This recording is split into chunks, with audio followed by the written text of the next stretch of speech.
viewers, welcome to ACE Pathshala. Today we'll study your 7th unit, Genetics, and the 5th chapter, that is Principles of Inheritance and Variation.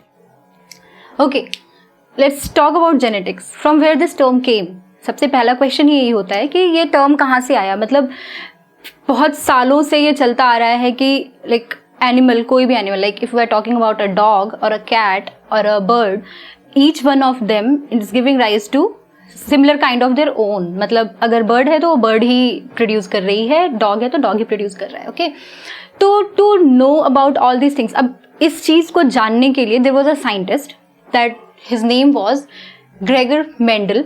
This scientist, he did what, he started talking about genetics. Okay, genetics क्या है? Genetics is the branch of science which deals with the genes, genetic variation and inheritance. तो अब ये branch of science जो कि genetic variation, inheritance, इन सब के बारे में बात करते हैं. अब पहले तो जीन टर्म भी नहीं पता था.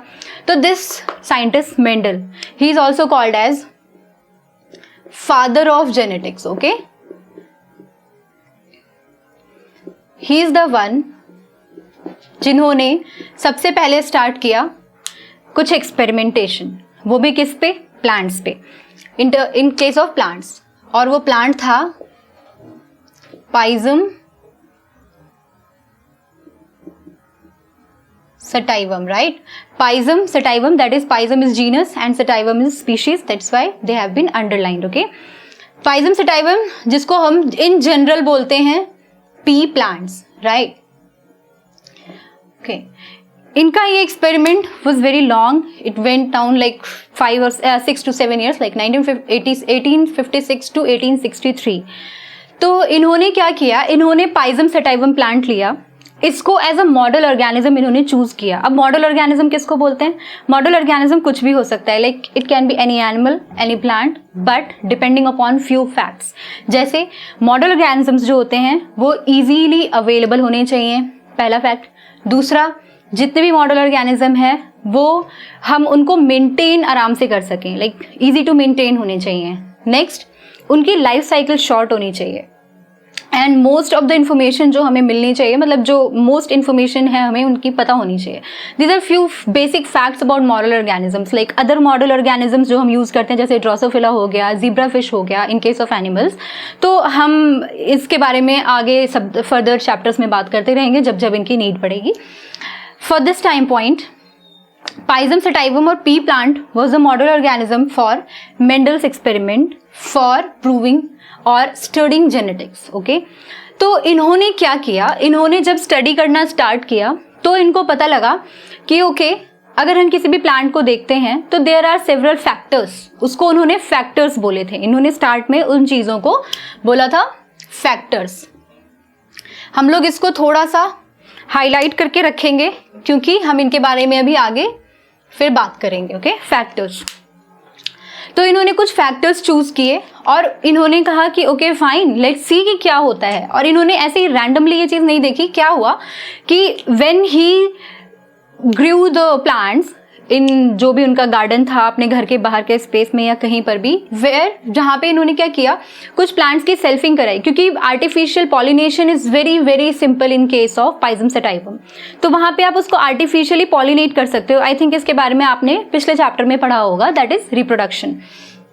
तो इन्होंने जब आर्टिफिशियल पॉलिनेशन कराया प्लांट्स का, उसके बाद इन्होंने देखा कि देयर आर फ्यू कैरेक्टर्स जो F1 जनरेशन में, यानी कि जब हम पहली बार उनको देखते हैं तो वो वैसे ही एज इट इज प्रोड्यूस होते हैं. अब इसका क्या मतलब हुआ कि पहली सेल्फिंग कराई, वहां पे पहले जनरेशन में जो भी प्लांट्स थे वो सब सेम ट्रेट प्रोड्यूस कर रहे थे, लेकिन नेक्स्ट जनरेशन में वहां पे ट्रेट्स जो थे वो डिफरेंट थे. तो ये इनको थोड़ा लगा कि अरे ये कैसे हो रहा है, how is this all going on. इसके लिए इन्होंने क्या किया, 14 डिफरेंट कैरेक्टर्स इन्होंने स्टडी किए. 14 डिफरेंट कैरेक्टर्स को इन्होंने पेयर्स में स्टडी किया.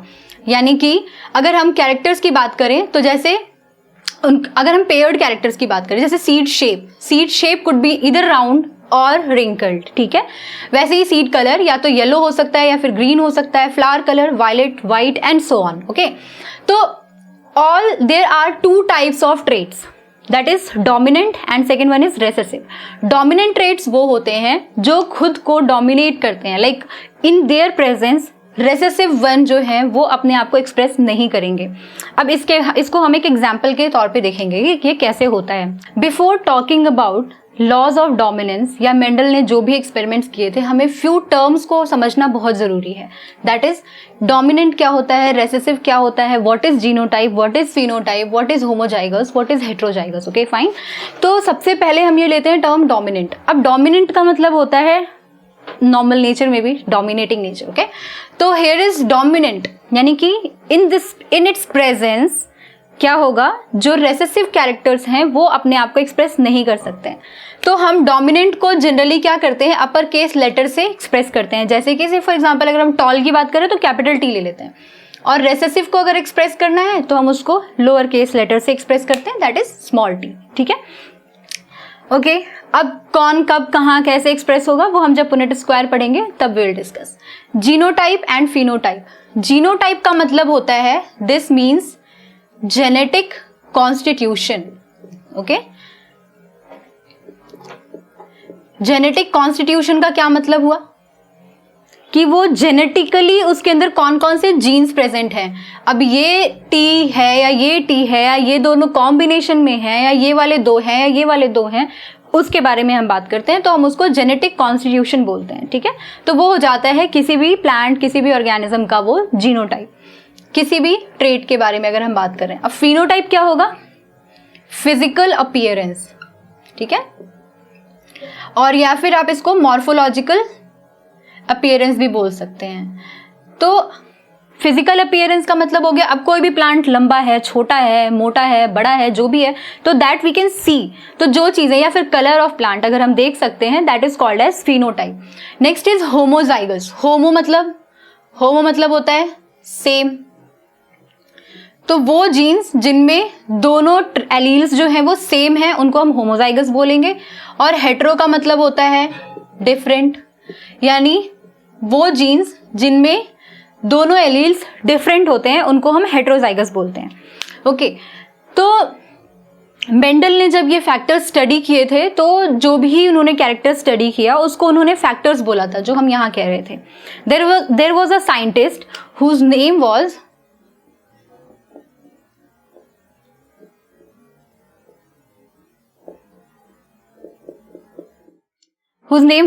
Wilhelm Johnson. इन्होंने पहली बार टर्म कॉइन किया which was called as gene. ठीक है, जीन जो होते हैं these are called as unit of inheritance, यानी इनहेरिटेंस हम स्टडी कर रहे हैं। Genetics is the branch of science जिसमें हम सब चीजों की बात करें। इनहेरिटेंस का मतलब होता है transfer of trait from one generation to the next. ठीक है, और वो कैसे होता है, अब ट्रेट है कुछ ऐसे तो it is not going to pass on like anything, no, it has to be in some form, तो that form is called as gene। अब genes जो होते हैं they possess contrasting characters that is called as allele। okay, तो वो जो contrasting character हैं जो हमने इससे just पहले पढ़ा था, प्लांट की हाइट, अगर वो टॉल है या डॉर्फ है, तो टॉल यानी लंबा, डॉर्फ मतलब छोटा। तो अब अगर टॉल है तो कैपिटल टी से हम इसको डिनोट कर रहे हैं, तो ये एक कंट्रास्टिंग ट्रेट हो गया। दूसरा ट्रेट है small T, that is dwarf. ठीक है, तो ये सब चीजों के बारे में, ये these are just simple terms जिनका जानना हमारे लिए बहुत जरूरी था। Now will move on to Mendel's law of dominance. ठीक है, और मेंडल्स ने जो भी अपने एक्सपेरिमेंट्स किए थे उसके बारे में हम बात करेंगे। तो मेंडल ने क्या किया, this was called as inheritance of one gene, क्योंकि यहाँ पे सिर्फ एक ट्रेट की बात कर रहे हैं, इसलिए भी हम इसको मोनोहाइब्रिड क्रॉस भी बोलेंगे। ठीक है, मोनोहाइब्रिड क्रॉस क्यों बोल रहे हैं, मोनो का मतलब क्या होता है, द टर्म मोनो मतलब होता है वन। ओके, तो सिर्फ एक टाइप के ट्रेड्स को जब हम हाइब्रिडाइज कराते हैं या सेल्फिंग कराते हैं तो हम उसको मोनोहाइब्रिड क्रॉस बोलते हैं। अब एक टाइप का ट्रेड क्या होता है, जैसे कि हम यहाँ पे बात कर रहे हैं सिर्फ और सिर्फ हाइट ऑफ प्लांट की। ठीक है, और कौन से प्लांट की, पाइजम सेटाइवम, पी प्लांट। फाइन, तो हाइट ऑफ प्लांट की हम बात कर रहे हैं, तो और ये मोनोहाइब्रिड क्रॉस है, यानी हमारा एक ही ट्रेट है हाइट ऑफ प्लांट।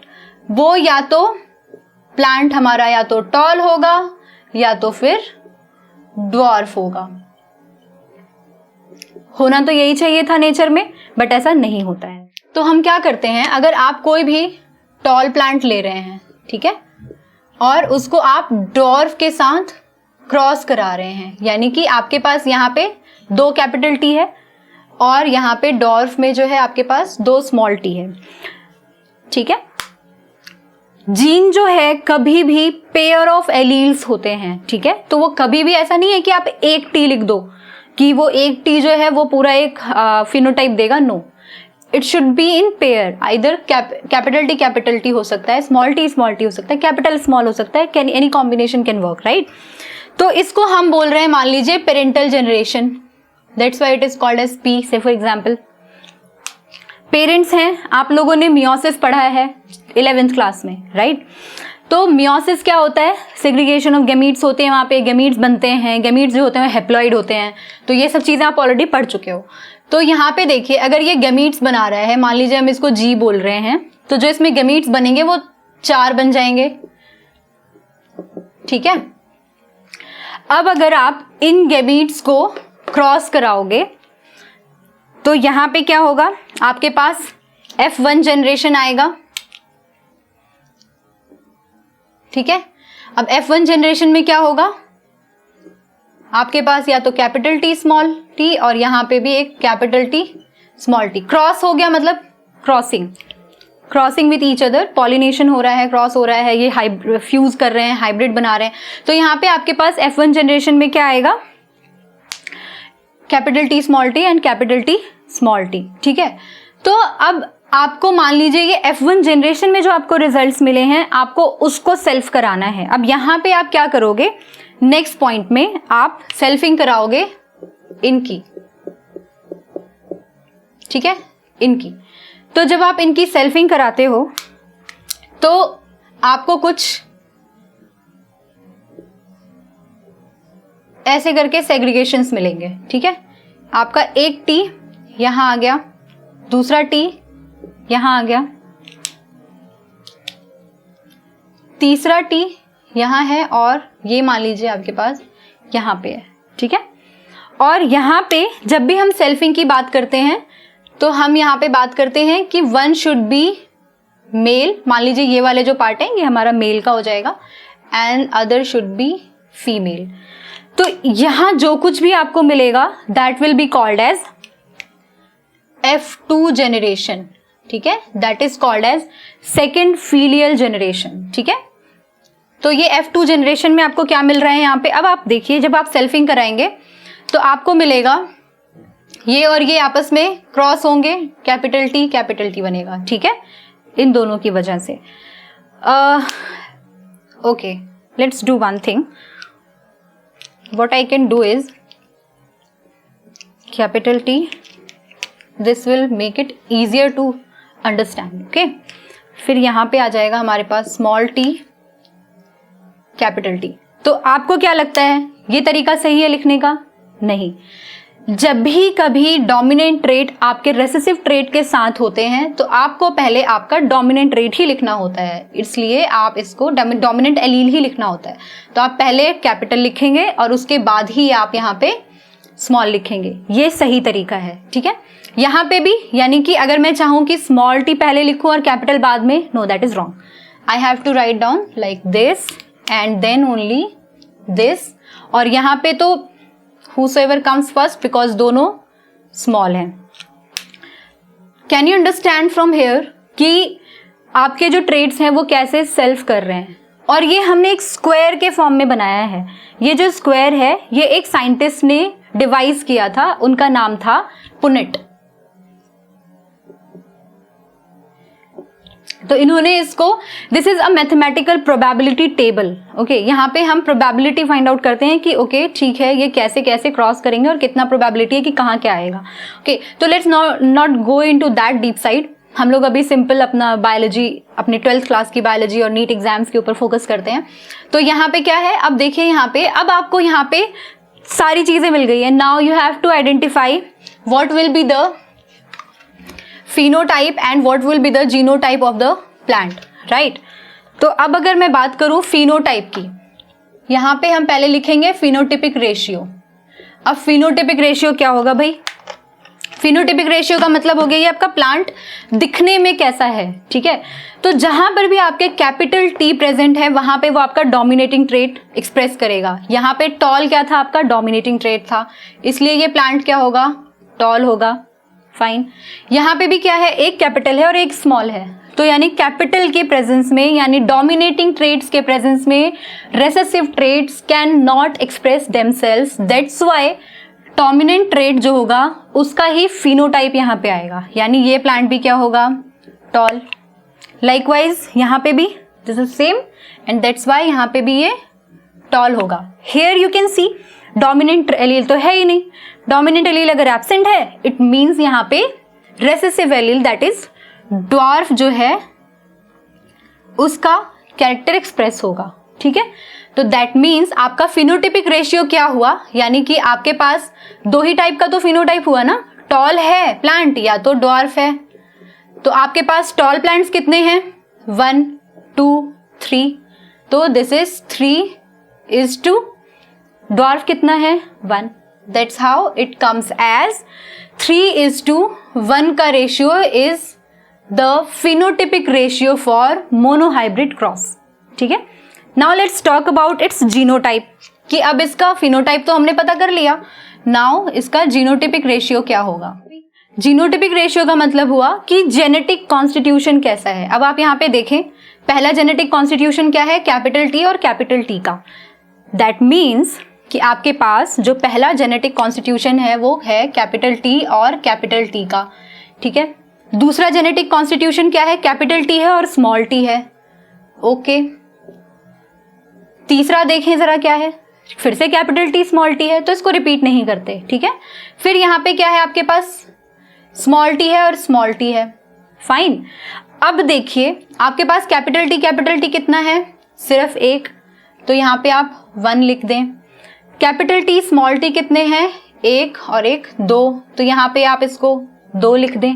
और स्मॉल टी कितने हैं? सिर्फ 1, तो यहाँ पे आप इसको 1 लिख दें। तो ये आपका जो जेनेटिक कॉन्स्टिट्यूशन जीनोटिपिक रेशियो आएगा दैट विल बी 1:2:1।